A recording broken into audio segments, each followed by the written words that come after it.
Welcome to Graham Kerr's Kitchen. It's really two programs in one. This is a series that appeals to your creative side. Food that is sumptuous stuff. How could that be? This is a program about people who want to eat healthy and reduce calories. Actually, it's about food with an aromatic quality that fills the nose. Oh, sure. But it's also about keeping my arteries clean by reducing fat. But it doesn't mean a thing if the food isn't rich and colorful. Maximize the flavor. Okay, but I must have healthy food that I can cook in minutes. I must minimize the risk. So welcome to Graham Kerr's Kitchen, where we get our heads together just for you.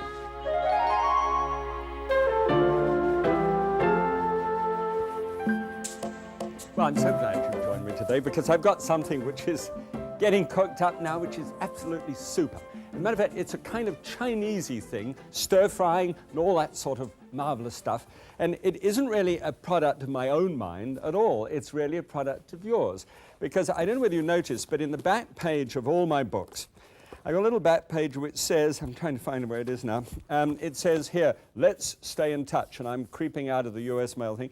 Well, what I actually said was, let me know so that if you're springboarding, give me your springboard recipes, tell me how you've changed mine and what works for you.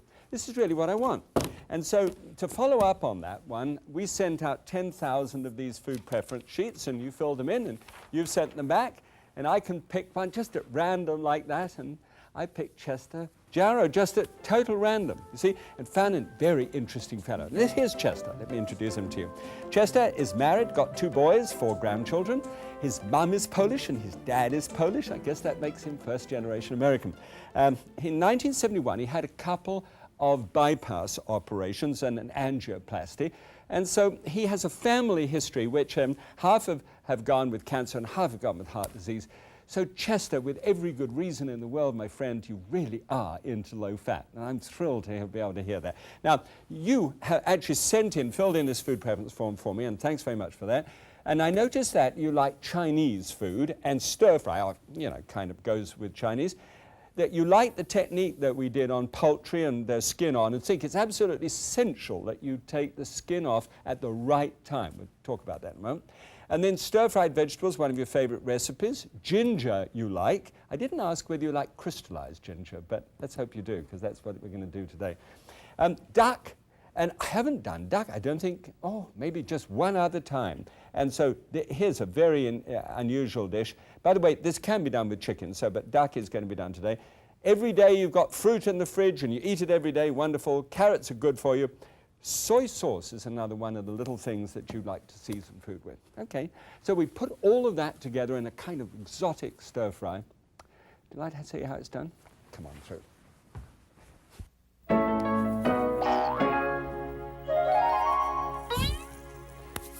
Okay, now, the thing we're going to do is the basic concept is, when do you remove the skin from a piece of chicken? And the answer is, when it's dry heat, you take it off after it's cooked, and when it's moist heat, you take it off before it's cooked. Let me see whether I can illustrate that. Here in the pan, I have 2 breasts of chicken. They come from the identical chicken, okay, from either side, obviously. What I'm going to do here is I'm going to just peel that skin back there just for a moment, just kind of want to make a cut through it. Going to make a cut through there and a cut through here. Oh boy, that second one doesn't. And this has been cooked for exactly the same period of time. Just going to shoot that off to one side there, so as just to let you concentrate upon just the cut surface like this. Now, if you cook it with the skin on it, this one has been cooked with the skin off, and this one with the skin on. All right. Now, if you take the skin off after it has been cooked, like that, and this is what you get. Well, let's put the skin back on and show you what you get with that one. That's how much you get there. 232 calories and 11 grams of fat. Now you remove the skin, all right, right on there, like so. And then what you've got left behind is 185 calories with just 4 grams of fat. Make that, to illustrate that completely, just put it side by side. You've saved yourself 50 calories and 7 grams of fat just by removing the skin. And that I want you to see. It's so slippery around here. This dangling piece of skin here is 50 calories of fat. You know, that's what that is. Now, I'm not saying to you don't eat it. I wouldn't dream of telling you how to eat. But having dangled it before your nose, now you can make a decision about whether to eat it or not.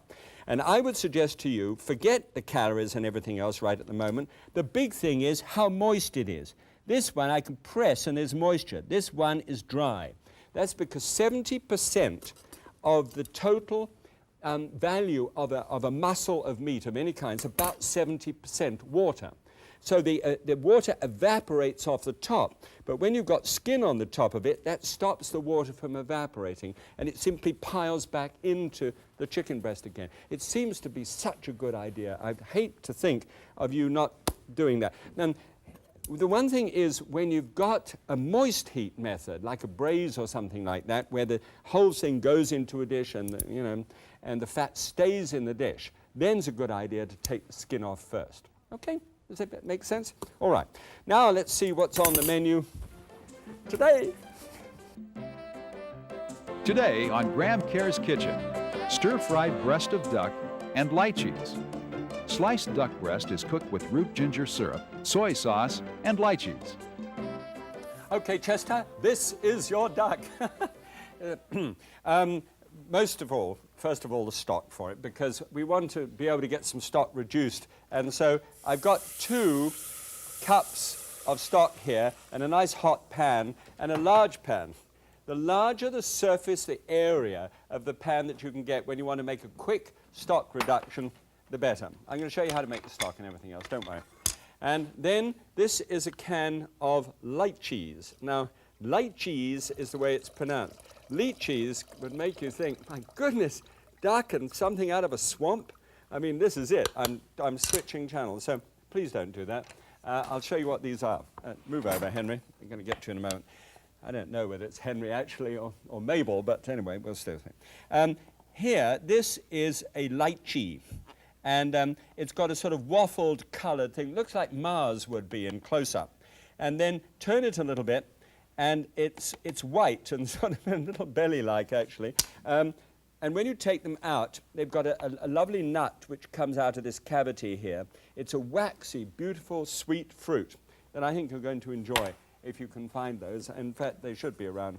If you ask at any supermarket, just lychee, okay? And they'll know what you're talking about. So anyway, all right. Now we put that on the heat nice and loud, and so that we've got 1 cup out of that is a juice. We've got 3 cups here. I want that to reduce by 50%. So you remember the old technique, just mark it like that on a spurtle, and wherever that is, we need it to come down to about halfway mark. All right. That concentrates the flavors. Looks good. Now, Chester, here is your duck. If you've only got a small piece of board like this, you know I've been asking you with poultry and meat and any kind, please keep it separate. When you're going to do any kind of carving in any way, keep raw meat away from cooked meat and from other foods. This is a very simple elliptical diamond dust carving steel. You might not have seen them where they're sort of broad here and narrow. I find it's particularly useful. I just wanted to show it to you. When you're getting a nice sharp edge on a knife and really want to do a good piece of carving. So here we have the duck, and we'll get you on the operating theatre.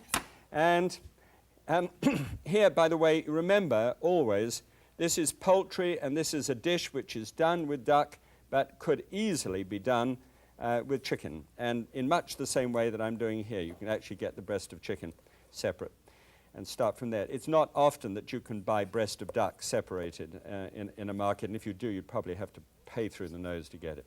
So all you do is you just carve down until you get to the wishbone area, and you just feel around the wishbone area with a knife. Keep on peeling it back like that. It's quite simple. And as unlike Martin Yan, who had already been halfway home by now in doing this, isn't he wonderful with a knife? My goodness. And so we just take that around until you've got the actual breast. That's the breast portion that we want there, like so. And here is the leg portion. Break the leg back until you see the ball and socket joint appear, and then just run your knife blade around there as well, and that gives you the leg portion. Now, obviously, I would keep the, I would take the breast off both sides there. It's just a repeat process as far as you're concerned, so I didn't think you'd want to see that. Wash your hands, hot, soapy water when you're dealing with that. Dry them thoroughly. And then you've got the leg, which is going to be used in a separate dish in a moment. And here is the, of course, I've washed my hands before I finished doing the whole thing. So, well, time and motion study, Graham. And just cut around the wing, like so. And then just simply trim this so that the extra fat is taken off the outside. It's a very nice thing. It's a 5-pound duck, and this is a very nice, thick, meaty breast there. So this meat, you could, this fat, you could say, well, render it down, and you can use it for salmon and things like that, for cooking salmon. And you can, and it's quite delicious. The only trouble is it's such a lot of fat. Now, what I'm going to be doing here is taking a hot pan and putting that breast cooked there. You've got another side from done previously. Nestle that one down by the side of it. Always put it fat side down, okay? Now with that side, oh, you ready? You've got meat juices here and they're raw. That's why I turned the board upside down. Now this I don't normally do, but just for speed's sake, flip the board there. Now you can work perfectly okay on this side of the board. That's the point in time in which you clean your hands.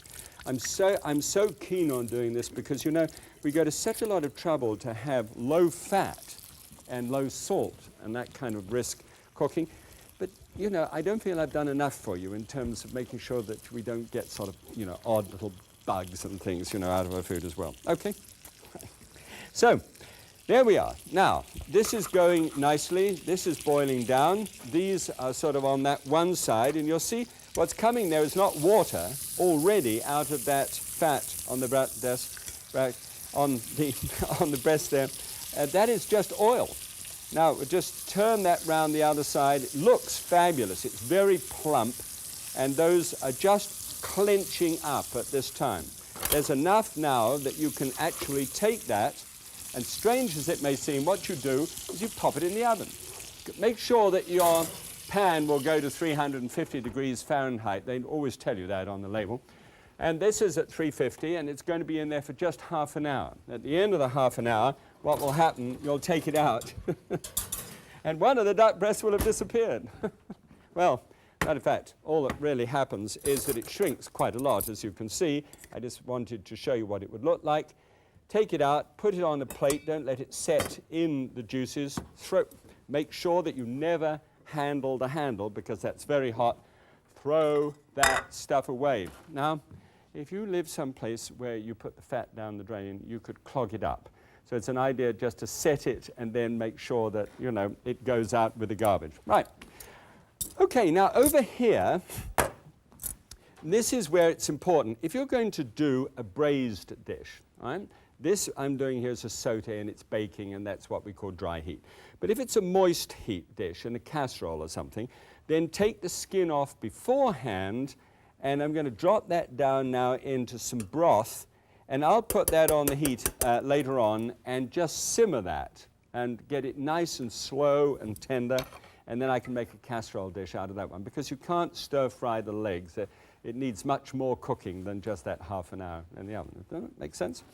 Okay, now, here in this large pan, 1 teaspoonful squirt there of oil and a dozen pieces of green onion.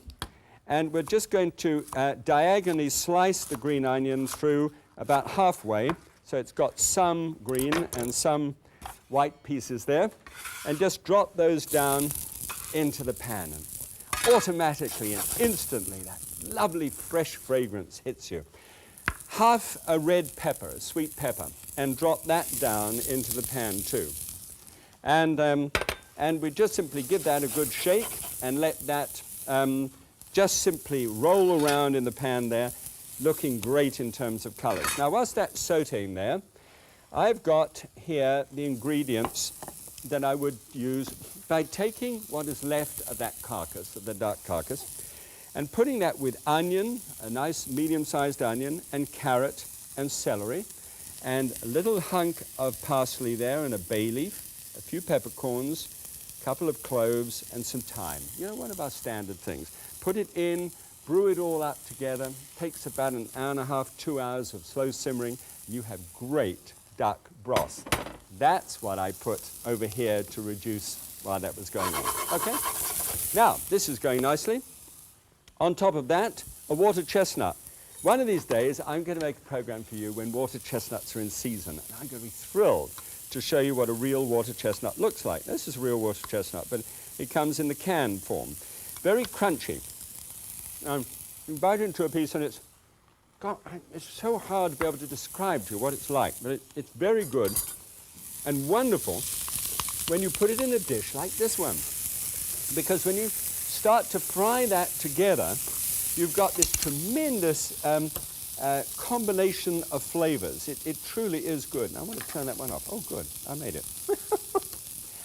I'm still, for years I've been doing this. I always turn the wrong knob. Okay. Now, these are snow peas. Right? And all you have to do with preparation of the snow pea is cut its end off. I mean, surely that should encourage all of us to use snow peas all year round. Drop those, and they are available all year round. Drop those into the pan as well. They're so tender and so crisp they can be eaten without virtually any cooking. Shoot those around in the pan too. And now for something that is truly different. This is crystallized ginger.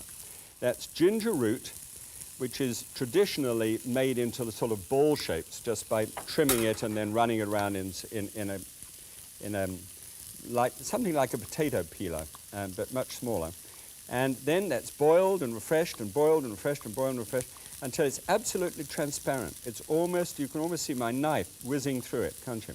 And that is very finely chopped, very fine little slivers like that. In fact, you were to measure that out, be about a tablespoonful. Take that, it's very, very sweet, but gosh, it has a wonderful flavor. I mean, just a great, oh, smell comes off the pan immediately. Just great. Now, just stir it about, and when you've got about 3 minutes to go before you're serving, put the water on the heat till it's finely and you know, really up to a nice high steam, and then drop that on the top. These are bok choy, and they've been cut in half, little tiny bok choy. See? Beautiful. Wash them thoroughly, make sure there's no grit about them, and just lift it on there for 3 minutes. Now, you know, I know it sounds like everything at the last moment, but that's just the way it is. Now, here is the duck breast, which I put underneath here.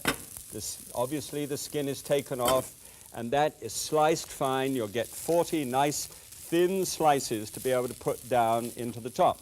And that's just heated through. Don't please put that in and boil the wretched stuff. Here are the lychees. There are 15 of those that are put into the pan. They're whole, and since they're completely tender, they're going to be the mixture of quality between that softness, which is the lychee. This, by the way, is 2 tablespoons full of arrowroot. And this is a light rice vinegar. Okay, it's a Japanese rice vinegar. You can find it all over the place.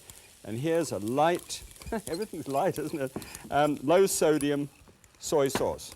All right, good. We've got that all standing by. Now, you take your reduced stock. That's the lychee and the duck stock. Tot that right into the top there like that. You see everything is really hot and going well. You're just about 3 minutes away from that being ready. And then just take this from the fire. Always remove it from the fire, otherwise you make dumplings. Drop that down into the top. Stir that. That's arrowroot. So that will, at 185 degrees Fahrenheit, immediately start to thicken. See how great and glossening.